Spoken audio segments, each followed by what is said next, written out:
Hi, this is me. Uh, Not as pretty as my picture, I know. Let's just call that my avatar, okay? Uh, so, this is going to be a short introduction, my first video, and I want to talk mainly about books. If you're just learning uh, Greek, I like to introduce you to books that are free, okay? And this is actually my second attempt at the introduction, so uh, I think I messed up with my first attempt because I tried to go to a site that provides free books online, okay? And that site is archive.org. So rather than go to the site, let me spell it out for you. Make sure you get it. Archive, ARCHIVE.org.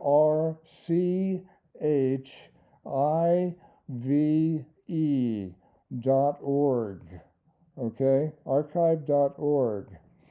Um, let's talk about the books first of all. If you're just learning Greek, there are a lot of books out there you could buy, but uh, I can recommend uh, several basic books. One, an old standout, old classic for New Testament Greek is by J.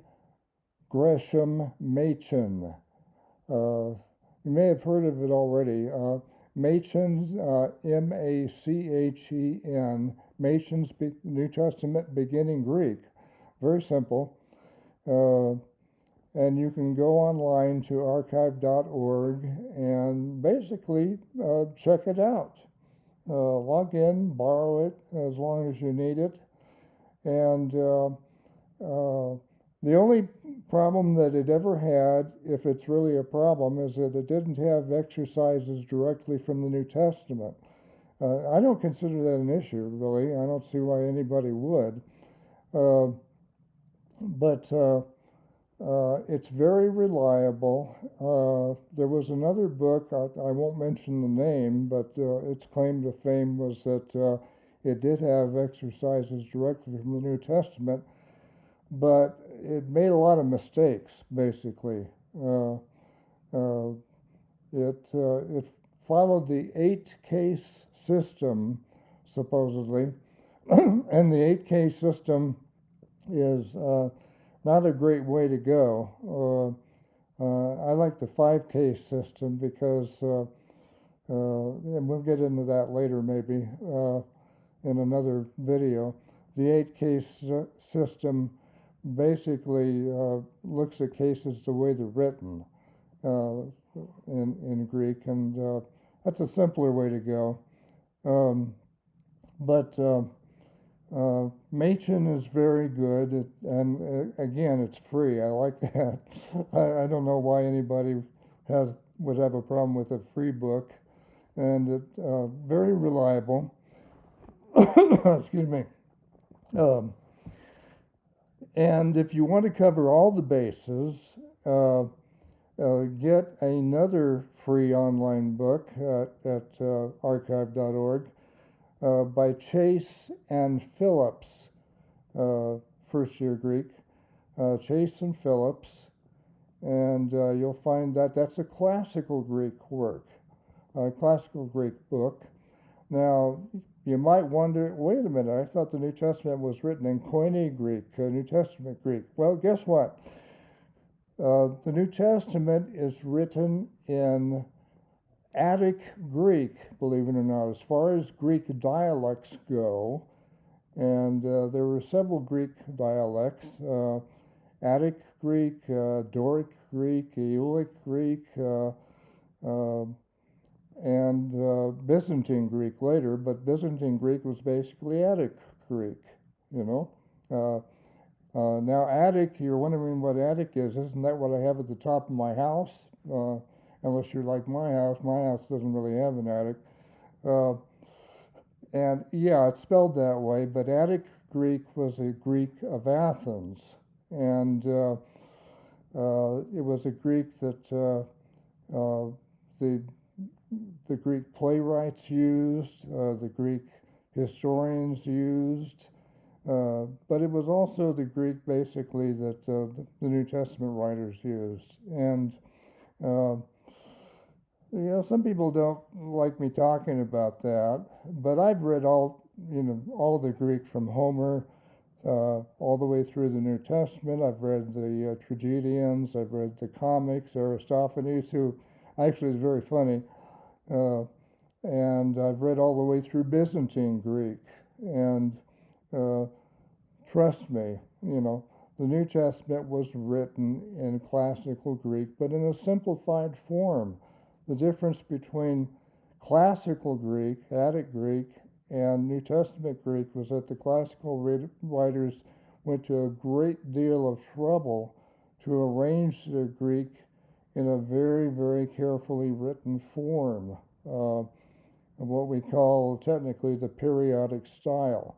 You see a few traces of that. Excuse me. My voice is a little ragged because I just spent a half an hour doing this and found out that I'd made a fatal error and it didn't record properly. As I said, Luke shows some traces of that style, which you would expect from Luke. We see it in a few other places too. But mostly they wrote in a simple style. They had no reason to write in the classical form that the Attic writers use.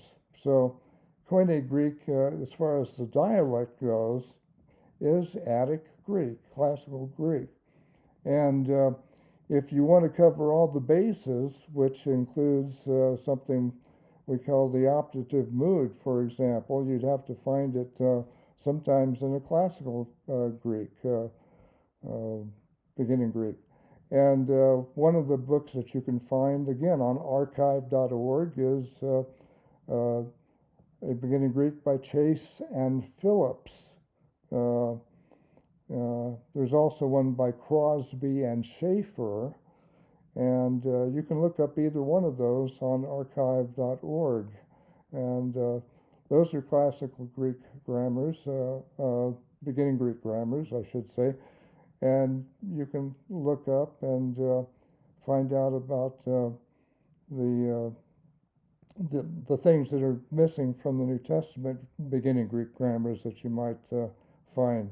So I know there are other beginning Greek grammars out there that you can pay money for, but honestly, I don't really see any advantage to buying those. That's a terrible thing to say, I know, but if you can get the same basics from the grammars that are free online, why not? I like to save money. Do you? I'm sorry, guys. You guys out there that are trying to make ends meet.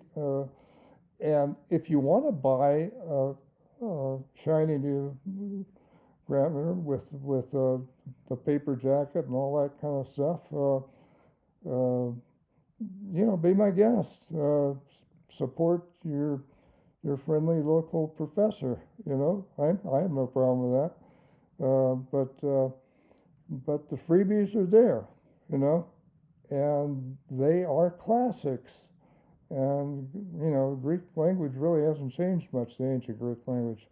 So there's that, and then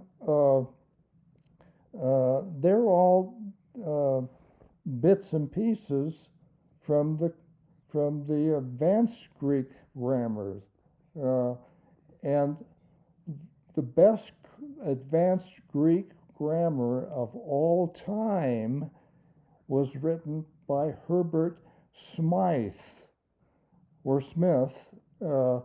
It's Smith with a Y instead of an I. And that too you can find on archive.org. Okay? it's available quite cheaply on, online, Amazon. If you want a hard copy, it's again, I don't want to uh, discourage purchases from some of the people I know who have done advanced Greek grammars, but if you want to go beyond the basics, Smythe is my grammar of choice. And I'll be talking, about some of the concepts that he has in his excellent book. It has the best organization of any book I've ever seen for a grammar about Greek. And we'll get into that in future videos. So that's the best thing out there for Greek, in my opinion. So let's talk a little bit about Hebrew.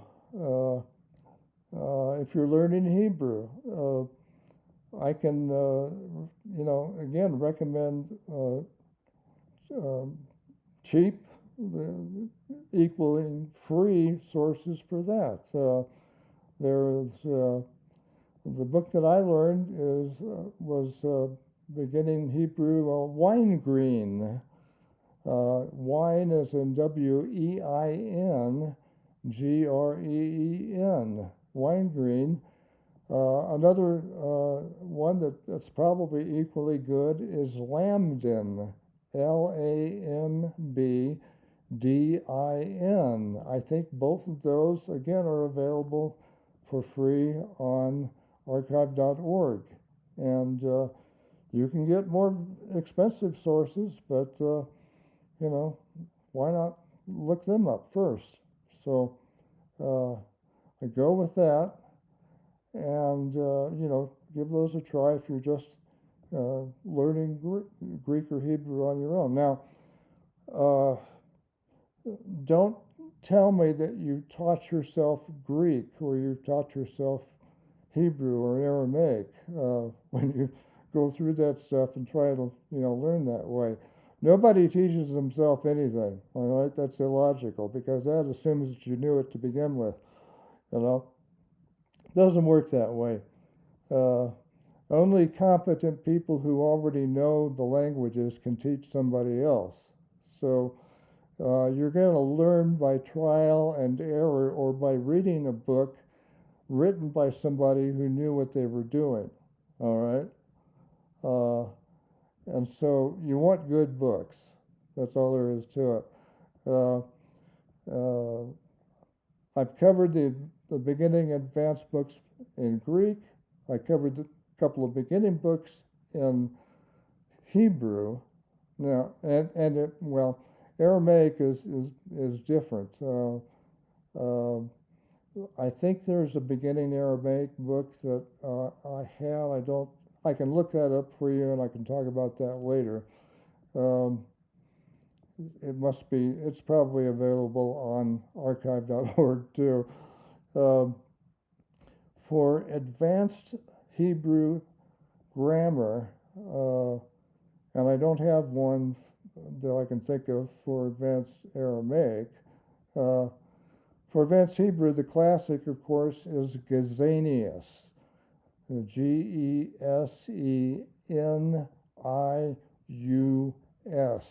Gesenius. Everybody knows about that one. Pretty sure it's on archive.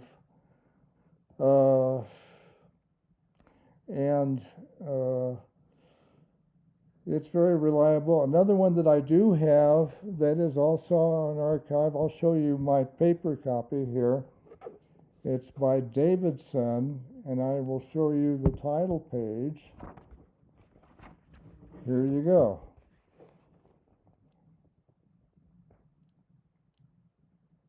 And you can see right there,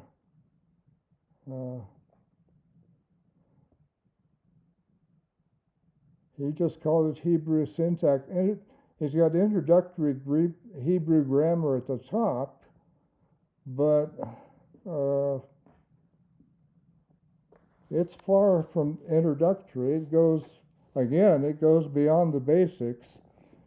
and it's very compact, but extremely well laid out. It's got some great indices at the back, and I use it quite a bit. Gesenius is more goes a little deeper, and I don't know if anybody yet has really superseded these guys. Waltke, I think, has an advanced grammar, and Waltke is quite a Hebrew scholar. I've done a lot of research on my own. I've studied the Talmud, and you look at the Talmud, it's a combination of Hebrew and Aramaic, and you have to get comfortable with both, and I've done that. Some of my exegetical research is based upon both the Hebrew and the Talmud. So it's hard to know exactly what to recommend in terms of going beyond Gesenius and Davidson, really, that I just showed you. So those are good books. And then the hard part is, other than grammars, you also have to deal with vocabulary. And I don't have cheap answers for vocabulary, all right? I have been updating, I don't know whether I'm really allowed to say this or not, but I've been updating the dictionaries for the New American Standard, and I've been using the very best sources for that. Now, so we will have very reliable dictionaries to back up the New American Standard, and I trust that you can use those if you have them in your arsenal, which you may. I know some people use BibleWorks. I know some people have Accordance or Logos, and possibly you'll have access to the New American Standard dictionaries. I don't want to, I probably sound like a salesman when I say that, because,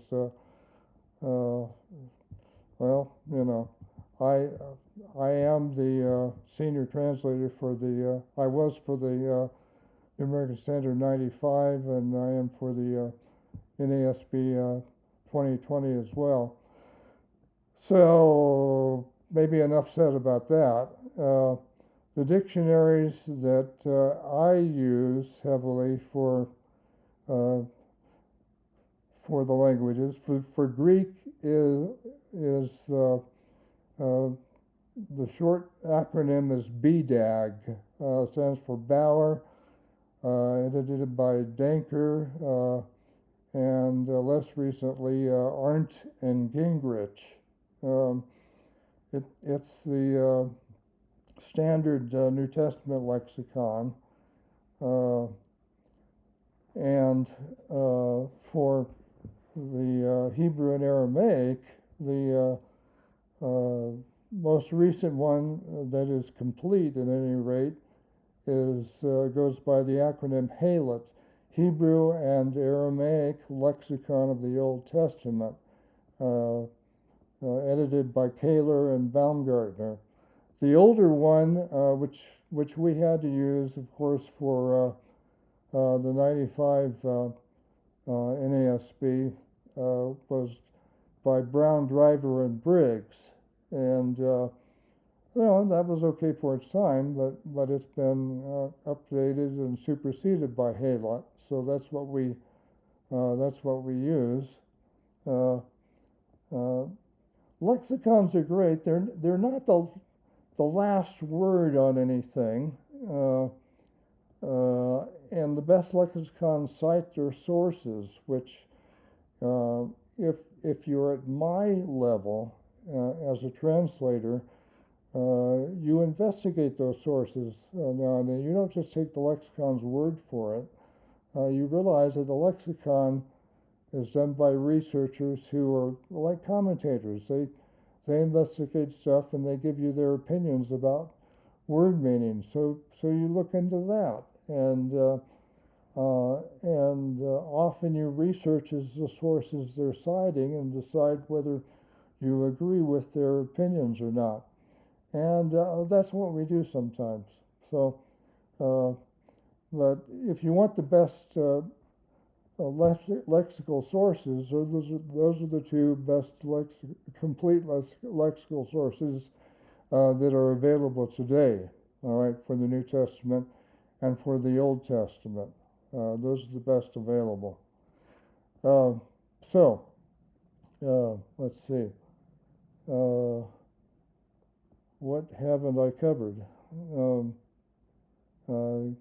Get yourself BDAG and Halot if you can afford it. Often those are bundled together for Accordance or Logos if you have either of those programs. I know that people like to resort, well, we've been talking about free sources.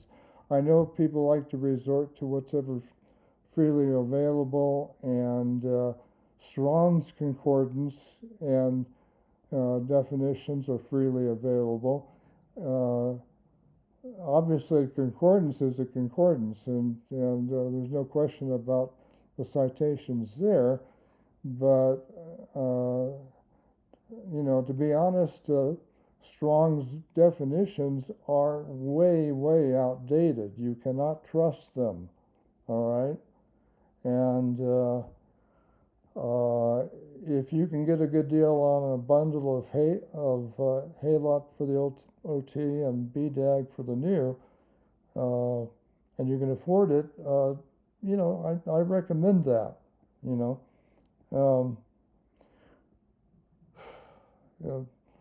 So that's that's a good way to go for that. If you can afford it and you're really into that, okay.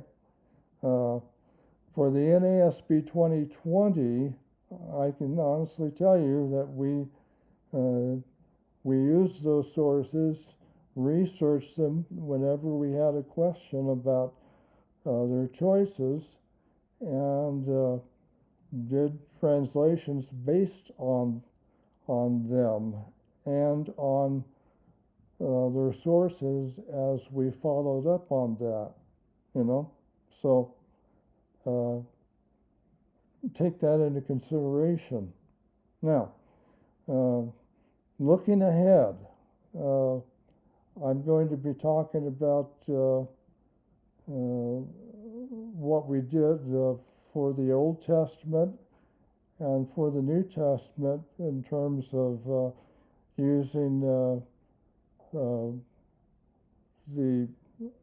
our Old Testament Hebrew text and the New Testament Greek text in the next couple of videos. The Old Testament will be pretty simple to cover because not a whole lot has happened on that in recent years. We do have new things coming out. I'll be talking about the differences between the Hebrew text, Masoretic text, versus the Greek Old Testament, the Greek translation, which is called the LXX for Roman numeral 70, and the Dead Sea Scrolls, which come from the 2nd century BC. Some people say, excuse me again, some people assume that it's kind of a slam dunk to go with the Dead Sea Scrolls when we have that. It's not a slam dunk. How you handle those as a matter of textual criticism is a matter of textual criticism. And then for the New Testament, we've always used the Nestle Allen text, and we still do, and I'll explain why we do that. But there's a new feature to that now. It's called the coherence-based genealogical method, and